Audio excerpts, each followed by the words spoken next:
Bismillahirrahmanirrahim. Assalamu alaikum. Here is Rahil Ahmed and a very warm welcome to all of you. Students, I hope you all are doing well. आज के lecture के अंदर हम बात करेंगे reaction with chlorine. Last to lectures के अंदर हमने reaction with water, reaction with oxygen discuss किए। याद रखिए, जब हमने रिएक्शन विद ऑक्सीजन डिस्कस किए उसमें last reaction of chlorine with oxygen मैंने नहीं डिस्कस किया। उसमें हमने इस बात पे भी डिस्कशन नहीं की कि क्लोरीन ऑक्सीजन के साथ रिएक्शन करेगा नहीं करेगा, क्यों नहीं करेगा। ठीक है, इस बात को यहाँ आपने समझ लेना है कि क्लोरीन का ऑक्सीजन के साथ डायरेक्ट रिएक्शन नहीं होता। ठीक है, क्लोरीन ऑक्सीजन के साथ डायरेक्टली रिएक्शन नहीं करता। लेकिन हमने देखा कि हमें क्लोरीन के बहुत सारे ऑक्साइड्स मिलते हैं। Cl2 आपने देखा, ClO2 देखा, Cl2O7 देखा हुआ आपने, Cl2O6 आप आगे ऑक्साइड्स में हम बात करेंगे।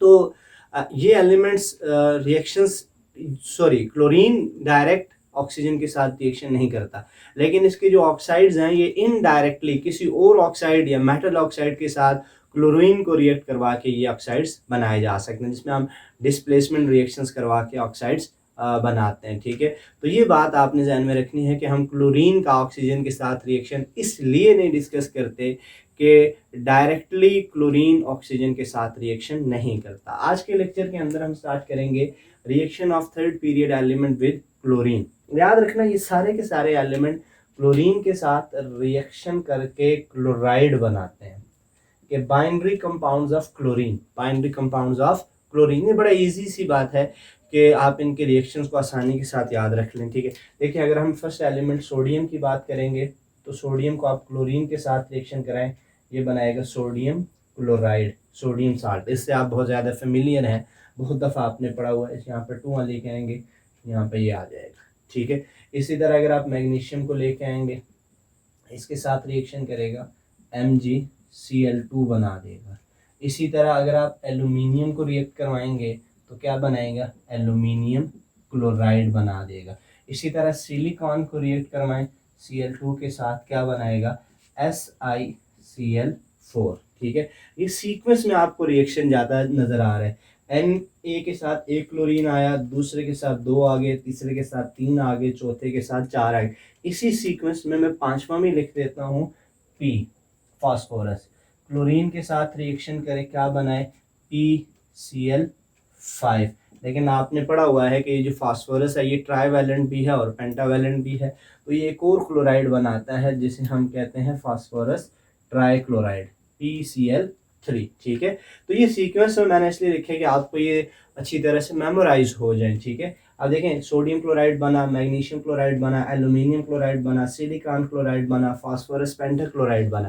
देखा, सल्फर है तो सल्फर क्लोरीन के साथ रिएक्शन करके सल्फर क्लोराइड बनाता है S2Cl2 ठीक है, तो ये एक टॉपिक था जिसको हमने शार्ट सी डिस्कशन की कि reactions of third period element with chlorine.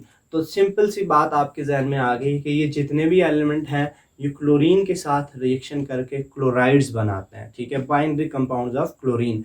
और उन सारे जहन में रखनी है कि एक तो इसको जहन में रखना है फास्फोरस पेंटाक्लोराइड और फास्फोरस ट्राईक्लोराइड। इसमें इसके ऑक्सीडेशन स्टेट 5, इसमें इसके ऑक्सीडेशन स्टेट 3। ठीक है, ये चीज़ें छोटी छोटी चीज़ें होती हैं रिएक्शंस में जिनको हम बाज़ औक़ात स्किप कर रहे होते हैं। ठीक है, हमने सीधा सा स्ट्रेट फॉरवर्ड रिएक्शन देखा होता है या रिएक्शन याद किया होता है, उसको डीप एनालिसिस नहीं किया होता। तो आप देखिए, रिएक्शंस को जब भी आप स्टडी कीजिए, एक बात जहन में रखना, आपने रिएक्टेंट और प्रोडक्ट को जहन में रखना है।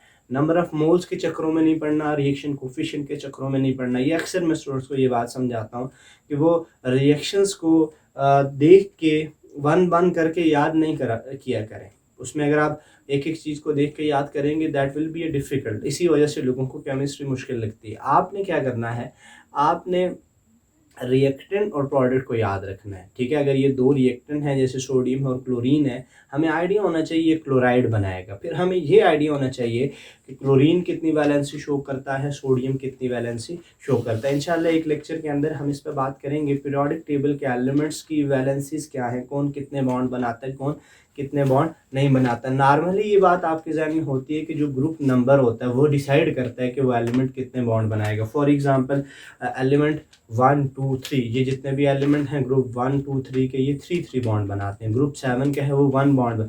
कुछ एक एक्सेप्शंस होती हैं, नॉर्मली यही होता है कि 7 वाले एक बॉन्ड बनाते हैं, पहले वाले भी एक बॉन्ड बनाते हैं, लेकिन वो इलेक्ट्रोनेगेटिव और इलेक्ट्रोपॉजिटिव का अलग से फ़र्क आ जाता है। ठीक है, 1 2 3 जो एलिमेंट्स हैं और 4, ठीक है, यहाँ तक आप कर लें 1 2 3 4, इनका सीक्वेंस में नंबर ऑफ बॉन्ड जाएगा। ठीक है, आप देखें 1 2 3 4, एक बॉन्ड, दो बॉन्ड, तीन बॉन्ड, चार बॉन्ड, ये clear.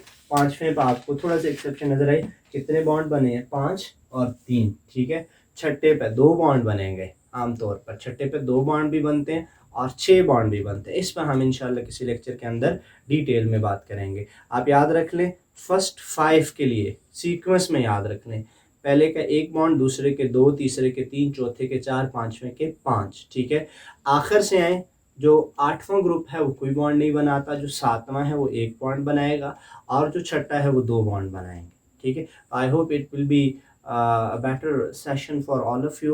We will see you in another lecture. Till then, thank you very much.